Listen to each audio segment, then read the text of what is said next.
अंतरराष्ट्रीय युवा विद्वान, जैन दर्शन में यूनिवर्सिटी टॉप व गोल्ड मेडलिस्ट, जैन सिद्धांत एवं न्याय विषयों को सरलता से समझाने वाले, यूएसए, इंग्लैंड, ऑस्ट्रेलिया आदि अनेक देशों में जैन धर्म की महती प्रभावना करने वाले, पंडित टोडरमल पुरस्कार, युवा विद्वत रत्न आदि अनेक पुरस्कारों से सम्मानित मूर्धन्य विद्वान डॉक्टर संजीव कुमार गोधा जयपुर द्वारा जानिए धर्म का मर्म।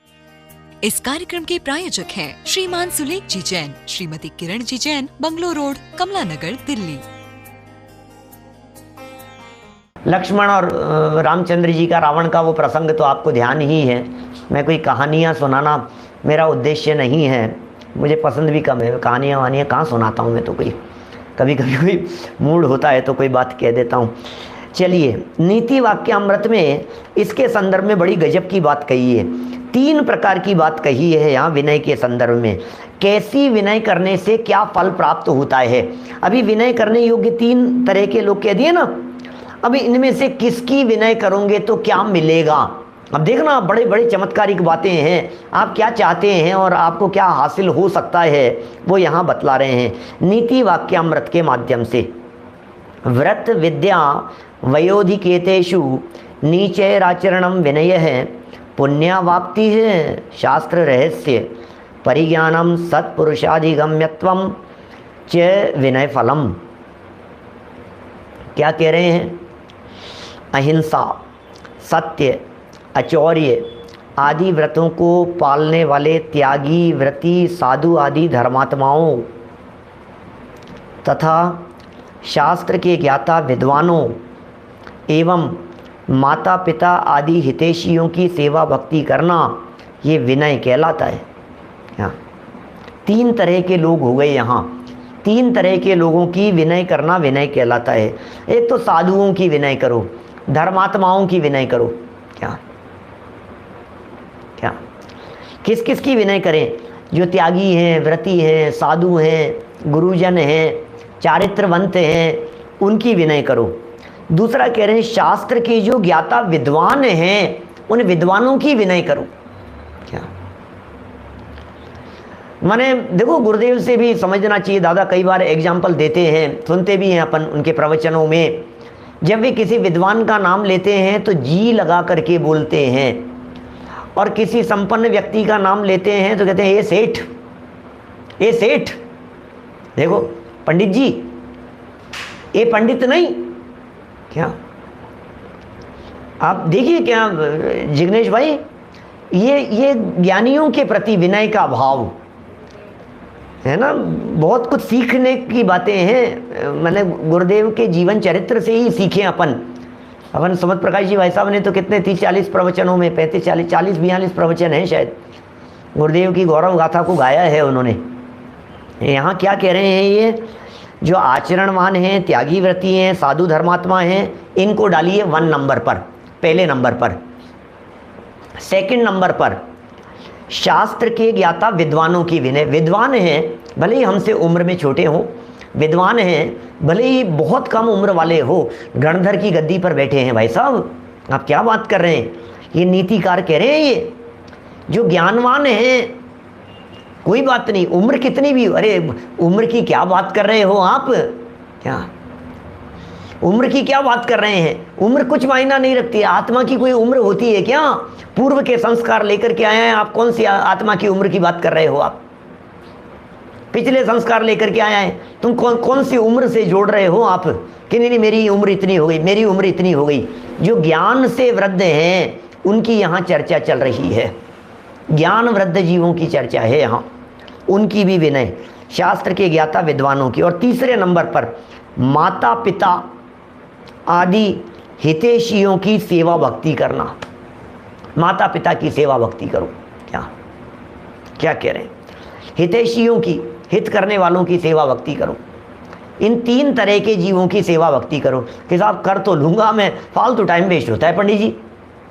अब क्या क्या मिलेगा यार, वो क्या है, ठीक है उनकी क्या सेवा भक्ति करें। अब ज्ञानियों की सेवा भक्ति करो कि शास्त्र पढ़ो, हम खुद ही ज्ञानी हो जाएंगे। विनय सिंह जी साहब बोलो, अभी कहते ज्ञानियों की सेवा करो, ज्ञानियों की सेवा करो। काहे की विद्वानों की ज्ञानियों की सेवा करनी है। इस जैसे तो 4 विद्वान लाके खड़ा कर दूंगा मैं। क्या चाहे जितने ऐसे ही, अरे पैसे फेंके और अरे भाई पैसे से विद्या नहीं आती है क्या, पैसे से विद्वान नहीं खरीदे जाते हैं क्या, और कदाचित आपको खरीदते हुए दिखाई देवें तो उनकी विद्या तो रंच मात्र हासिल नहीं की जा सकती है उस पैसे के माध्यम से। पैसा नहीं मिल सकता, पैसे से विद्या नहीं मिल सकती है, पैसे से ज्ञान नहीं मिल सकता है। ये तो कई बार दुकानों पर इस तरह के बोर्ड लगे रहते हैं और वहाँ पर्चों में लगे रहते हैं इस तरह के वाक्य, पैसे से बिस्तर खरीदे जा सकते हैं लेकिन नींद नहीं खरीदी जा सकती है, पुस्तकें खरीदी जा सकती है लेकिन ज्ञान नहीं खरीदा, ऐसे ऐसे वाक्य लिखे रहते हैं बहुत सारे। क्या क्या हो सकता है, दवाइयाँ खरीदी जा सकती है लेकिन निरोगता नहीं खरीदी जा सकती है। तो ये ऐसी बातें हैं बहुत सारी। देखिए तीनों के संबंध में क्या मिलेगा, वो 3 महत्वपूर्ण वाक्यों में कह रहे हैं। चारित्रवानों का विनय करने से पुण्य की प्राप्ति होती है, नंबर 1। चारित्रवंत की विनय, इससे पुण्यवाप्तिश्च, ऊपर लिखा ना पुण्यवाप्ति है, पुण्य की प्राप्ति होती है। विद्वानों का विनय करने से शास्त्रों के रहस्य का ज्ञान प्राप्त होता है। ये नीतिकार लिख रहे हैं ऊपर। शास्त्र रहस्य शब्द देखो जरा, संस्कृत की पहली लाइन दिखा आपको, शास्त्र रहस्य, कितना स्पष्ट शब्दों में शास्त्र रहस्य लिखा है। शास्त्रों के रहस्य खुलते हैं विद्वानों की विनय करने से, विद्वानों का बहुमान करने से, ज्ञानियों की विनय भक्ति बहुमान करने से अपने आप ही शास्त्रों के रहस्य खुलते चले जाते हैं। क्या, और माता पिता आदि हितैषियों का विनय करने से सज्जनता आती है, कुलीनता आती है, इसका परिचय होता है। ये सब विनय करने का फल है, कहा भी है। लो अब वादीप सिंह आचार्य देव को सुनो जरा। वादीप सिंह आचार्य देव क्षत्र चूड़ामणि ग्रंथ द्वितीय लंब का 33 और 34 नंबर का श्लोक यहाँ प्रस्तुत कर रहे हैं। वीडियो प्रवचन है इनके ऊपर हमारे, है ना।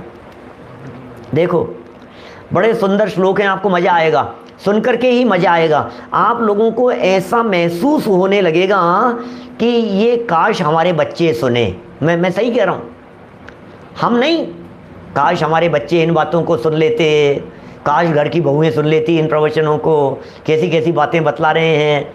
अरे भाई किसी को नहीं सुनाना है, किसी को नहीं सुधारना है। सहज में कोई सुने तो अच्छी बात है, यहाँ तो अपने आप को सुधारना है, यहाँ तो बातें अपने लिए है सारी बातें।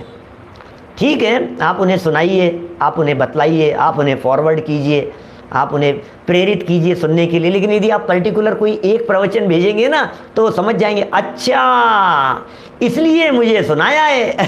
समझ में आ रही है बात, वो कोई कम होशियार थोड़ी ने। देखो जरा क्या कह रहे हैं, गुरुद्रोहाम गुण को वा कृतघ्ना नाम न नश्यति विद्यापि विद्युदाभास्यान् मूलस्य कुतः स्थितिः। गुरुद्रोहो नहीं क्वापि विश्वास्या विश्वघातिनः अभिव्यताम गुरुद्रोहादन्य द्रोहात् कुतो भयम। क्या कह रहे हैं, ओहो, माता पिता और गुरुजनों से बैर विरोध करने वालों का कौन सा गुण नष्ट नहीं होता। ओहो, क्या बतलाएं भाई साहब, क्या कहें, बोलो ज्ञानचंद जी बाबू जी साहब क्या कह रहे हैं, ये कैसी बातें कह रहे हैं। माता पिता से विरोध करने वाले, बैर विरोध करने वाले, गुरुजनों से बैर विरोध करने वाले, गुरुद्रोही बहुत बड़ा पाप है गुरुद्रोही। क्या अभी एक प्रसंग में बोल दिए थे दादा, गुरुद्रोही क्या बहुत बड़ा खतरनाक शब्द है ये। गुरुद्रोह का पाप लगेगा, ये इससे बढ़कर कोई बात नहीं हो सकती है। कितनी खतरनाक बात है। क्षत्र चूड़ामणि का 54 और 55 नंबर का प्रवचन है, प्रवचन नंबर 54 और 55 सचिन लोहाड़िया जी कह रहे हैं हमारे। देखो, माता पिता और गुरुजनों से बैर विरोध करने वालों का कौन सा गुण नष्ट नहीं होता, खत्म हो गया वो। क्या फिनिश फिनिश। जिसने गुरु का विद्रोह किया, जिसने माता पिता का विद्रोह किया, विद्रोह जिस व्यक्ति के हृदय में ऐसा दिखाई दे रहा है, खत्म हो गया वो व्यक्ति। क्या देखो, अर्थात सभी गुण नष्ट हो जाते हैं। ओहो, सभी गुण नष्ट हो जाते हैं भाई साहब, क्या बात करें। देखना जरा अपने हृदय में झांक करके देखना, कहीं हमारे हृदय में ऐसी बात तो नहीं हो रही है। बच्चों में तो लगेगी अरे यार ये बच्चे कैसे हैं, ये बच्चे कैसे हैं, ये बच्चे हमें पूछते ही नहीं है, ये बच्चे हमें सुनते ही नहीं, ये बच्चे हमारी सुनते ही नहीं, ये बच्चे हमारी मानते ही नहीं है। समझ लेना बर्बादी है भाई साहब, क्या कहें। क्या कहें।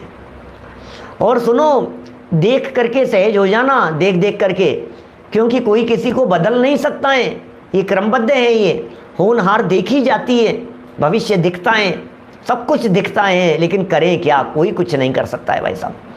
हमारे पास में सहजता के अलावा दूसरा कोई मंत्र नहीं है। हम क्या करें, हमें तो सहज रहना है। बच्चों की बच्चे जाने हम सब बर्बाद हो रहे हैं, हम क्या करें, कुएं में कूद रहा है, हम क्या करें तो बतलाओ। समझा दिया, बता दिया, सिखा दिया, बेटा ऐसा मत कर, बेटा ऐसा मत कर, मत कर, मत कर।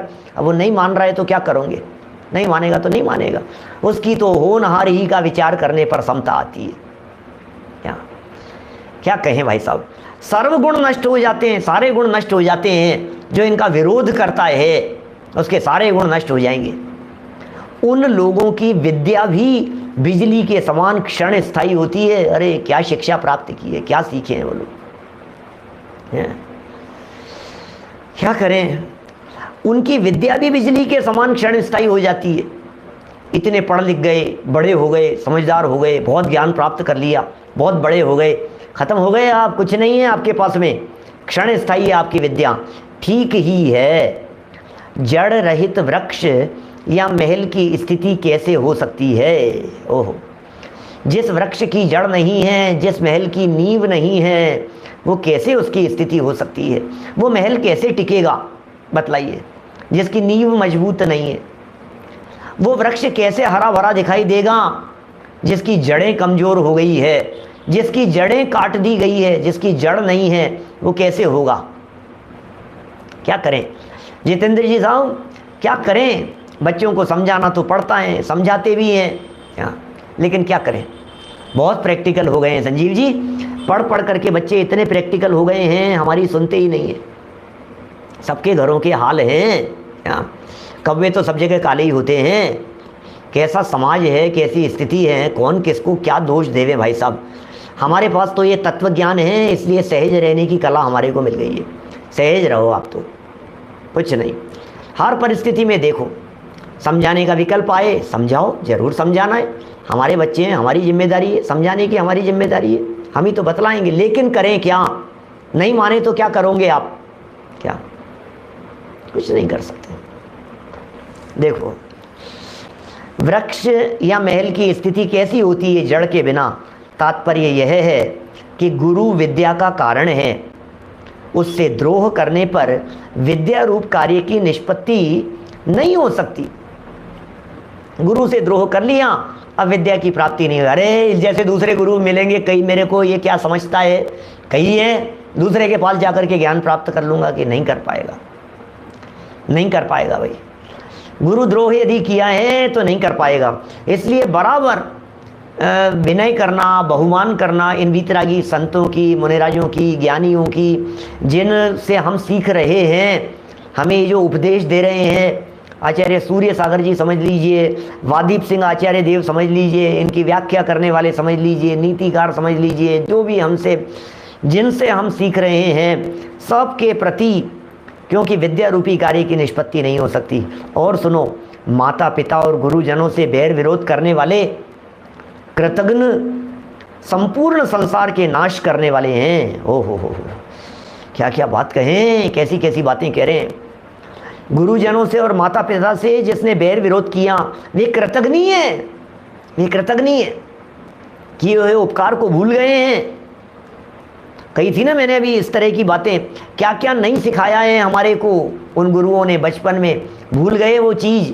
क्या आज 4 बार यदि पिताजी कोई बात पूछ लेवे, 2 बार पूछ लेवे, 3 बार पूछ लेवे तो माथा गर्म हो जाता है, भूल गए। जब तुम्हें बार बार में 100 बार याद कराते थे और याद बार बार में पूछता था, ये क्या है, फैन, ये क्या है, फैन, ये क्या है, फैन, ये क्या है, फैन, बेटा फैन बताना, और फिर फैन की जगह और कुछ बताता था, फिर समझ में नहीं आता था, फिर बार बार में याद कराते थे रोजाना महीनों तक। क्या ये फैन है, ये लाइट है, ये पेन है, ये कॉपी है, नाम क्या है, हजार बार नाम याद कराया है। क्या आज नाक चढ़ा करके जवाब देता है, क्या करे। 2 बार पूछ लेवे तो तीसरी बार बुरा लगने लग जाता है।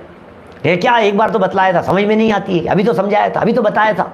अरे भाई सुनो तो सही, क्या कह रहे हैं ये बातें, कैसी बातें कह रहे हैं। ये कुछ ना कुछ तो भाई साहब ये रहस्य है इन सब बातों के पीछे, क्योंकि ये श्रावक धर्म की पात्रता की चर्चा कर रहे हैं यहाँ। क्या क्या घोटन कराया था है?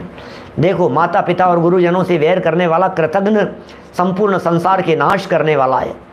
क्या अर्थात उसकी उनकी संसार में प्रतीति नहीं रहती, अतः उसका कहीं पर भी विश्वास नहीं करना चाहिए, क्योंकि जो गुरुओं तक से द्रोह करने में नहीं चूकते वे लोग अन्यों के साथ विद्रोह करने में कैसे भयभीत हो, भयभीत होंगे, ये बात असंभव है। माने वो भयभीत के क्या भय होगा उनको, वो किसी के भी साथ में कुछ भी कर सकते हैं। गुरु और माता पिता के प्रति विरोध करने वाला किसी का भी विरोध कर सकता है। और भी कहा है, सुनो, नीति वाक्यामृत का ये वचन सुन लो जरा, है अपने पास अभी समय, पढ़ता हूँ जरा, बातें जुड़ी हुई है और यही बातें सिखा रहे हैं यहाँ। क्वचिदपि कर्मणि पितुराज्ञाम न लंघेत किम नु खलु रामः क्रमेण विक्रमेण वाहीनो यह पितुराज्ञया वनमाविवेश। पुत्र का कर्तव्य है कि वे माता पिता की कठोर से कठोर आज्ञा का पालन करे। Point to be noted. हम बहुत बड़े हो गए हैं, 40 साल के हो गए, 45 साल के हो गए, 60 साल के हो गए, कोई बात नहीं। आपके माता पिता हैं ना 80 साल के, 85 साल के, कोई बात नहीं।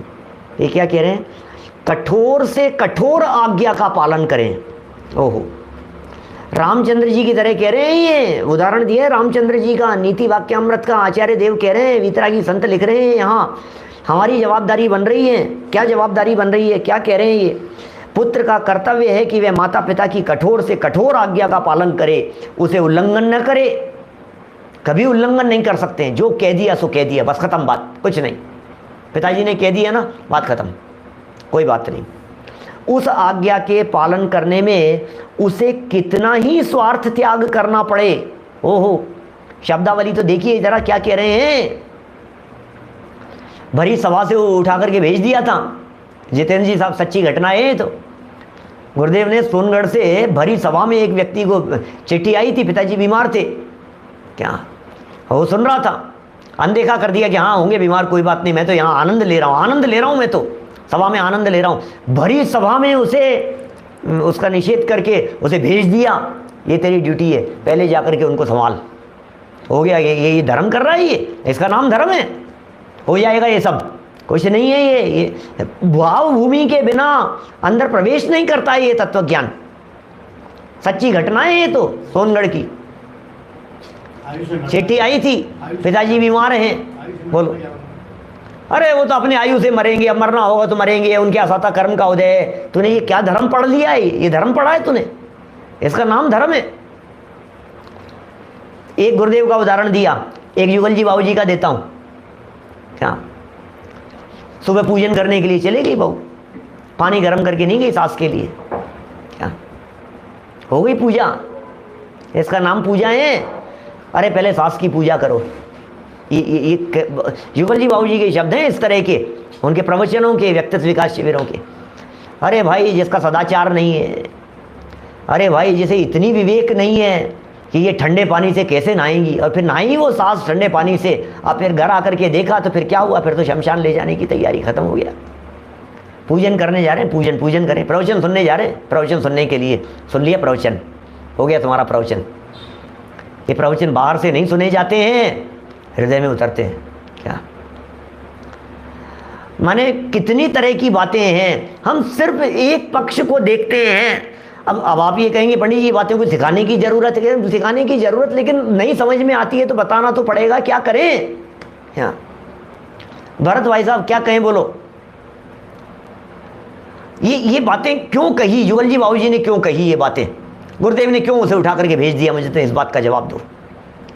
क्यों उनका पूरा व्याख्यान इस विषय के ऊपर हुआ कि आपका कर्तव्य क्या है, ये बात उन्होंने क्यों याद दिलाई, सबसे पहले ये बतलाइए। क्या देखो क्या कह रहे हैं यहाँ वैभव जी, क्या बात कह रहे हैं, पहले हम ऐसे बने फिर हमारे बच्चे ऐसे बने, उनकी उम्मीद करें, और यदि कदाचित नहीं भी होवे, कोई मारीची जैसा हो तो फिर सहज रहें, फिर क्या करेंगे आप, ऐसा करेंगे। देखो कितना ही स्वार्थ त्याग क्यों न करना पड़े, वह उसकी जरा भी उपेक्षा न करे। ओहो, हमारे स्वार्थ का त्याग हो रहा है, मुझे नुकसान हो रहा है, मेरे को प्रॉब्लम हो जाएगी बहुत ज़्यादा, मैं क्या धर्म संकट में पड़ जाऊंगा यार, कहाँ मुझे भेज रहे हो। नहीं, कोई बात नहीं, कोई बात नहीं, परंतु उसमें अनेक नीति और धर्म की सुरक्षा रहनी आवश्यक है। क्या ये कह रहे हैं? कितनी सुंदर बातें। क्या राजकुमार रामचंद्र, बोलो, राजकुमार रामचंद्र, सुनना क्या कह रहे हैं?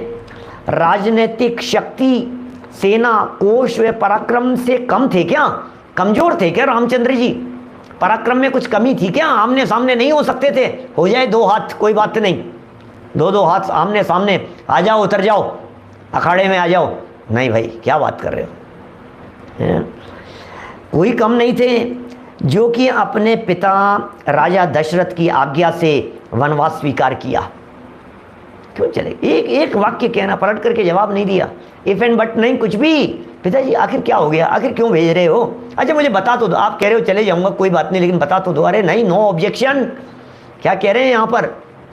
ये क्या बात सिखा रहे हैं? कोई ऑब्जेक्शन नहीं, ऑब्जेक्शन नहीं होता है हमारे यहाँ, बस एक आदेश और चले गए वनवास। 1 दिन के लिए, 10 दिन के लिए, 14 वर्ष के वनवास की बात कह रहे हैं। क्या कह रहे हैं ये? वनवास चले गए। रामचंद्र ने शक्तिशाली होते हुए भी अपने पिता राजा दशरथ की कठोरतम आज्ञा माने वनवास जाने का पालन किया। उसमें उन्हें अनेक कष्ट सहने पड़े, उन कष्टों की उन्होंने जरा भी परवाह नहीं की। राज्य संपत्ति को छोड़कर वनवास को प्राप्त हुए। अरे यार, ये बातें आप जो कर रहे हो ना, ये बातें चौथे काल की बातें हैं, ये बातें रामचंद्र जी के जीवन की बातें हैं। कहाँ रामराज की कल्पना कर रहे हो आप? ठीक है, चलो हम राम बनने को तैयार हैं, लेकिन पिताजी को तो दशरथ बनाओ पहले। अरे क्या बात कर रहे हो आप? कुछ नहीं है। देखो, भले ही वे लवकुश लड़ने के लिए आ गए हों, उन्हें भी पता नहीं था। जब उन्हें पता लगा तो उन्होंने भी घुटने टेक दिए, है ना। उन्हें पता लगा लवकुश को कि ये हमारे पिता हैं, तो फिर बाद में तो उन्होंने भी घुटने टेक दिए ना कि नहीं, हम इनके ऊपर तीर नहीं चला सकते। देखो, हमारे जन्म लेने के समय, समझना कितनी कितनी कितनी बातें कह रहे हैं। ये तो पूरा प्रवचन सब माता पिता बच्चों के लिए पारिवारिक दृष्टि से हो गया, लेकिन ये आगे अंतिम वाक्य लिखा है इन्होंने, गृहस्थ धर्म का अधिकारी है। अब क्या करें? अब चलना तो यहीं से पड़ेगा। आप गृहस्थ धर्म की तो बातें कर रहे हो, आप व्रतों की बातें कर रहे हो, आप संयम की बातें कर रहे हो, आप पंचम गुणस्थान की बातें कर रहे हो, आप सम्यक दर्शन की बातें कर रहे हो। बातें तो ऊंची ऊंची दिखाई दे रही है, लेकिन ऊंची दुकान फीके पकवान जैसी हालत है। दुकान तो बहुत ऊंची दिखाई दे रही है, बातें तो बहुत बढ़ चढ़ करके कर रहे हैं, बहुत ऊंची ऊंची बातें हो गई है, लेकिन अंदर में क्या बात है? हमारे जन्म लेने के समय हमारे माता पिता जो दुख और क्लेश सहन करते हैं, ऐसे ही थोड़ी ना बच्चे बड़े हो जाते हैं। क्या बच्चे ऐसे ही बड़े थोड़ी ना हो जाते हैं? एक दिन देखो आप जरा, घरों में छोटे छोटे बच्चे होंगे, सबके घरों में किसी के बच्चे होंगे, किसी के पोते पोतियाँ होंगे, कोई बात नहीं। देखो जरा उनको बड़े होते हुए देखो। आज 6 महीने का है, अब देखना वो कब तक बिस्तरों में पड़ा रहेगा। 6 महीने का है ना, वो कब घुटनों के बल चलेगा, कब कितने दिन तक चलता रहेगा। एक एक दिन करके निकलता है। क्या बात कह रहे हैं? जन्म लेने के समय हमारे माता पिता जो दुख और क्लेश सहन करते हैं, यदि उसका कोई बदला चुकाना चाहे तो वह उनकी 100 वर्ष सेवा करने पर भी नहीं चुका सकता। ओहो, शास्त्रों के कथन है, क्या करें। 100 वर्ष तक सेवा करते रहे उनकी, उसके बावजूद भी चुका नहीं सकते इन बातों को, उनके एहसान को चुका नहीं सकते, नहीं चुका सकते। इसलिए सम्यक दर्शन, सुनना साहब क्या कह रहे हैं ये, इसलिए सम्यक दर्शन, ज्ञान, चारित्रादि गुणों से युक्त तथा हितैषी माता पिता आदि की आज्ञा मानकर उनकी भक्ति सेवा करने वाला ही गृहस्थ धर्म का अधिकारी होता है। ओ, क्या कह रहे हैं? इस कार्यक्रम के प्रायोजक हैं श्रीमान सुलेख जी जैन, श्रीमती किरण जी जैन, बंगलो रोड, कमला नगर, दिल्ली।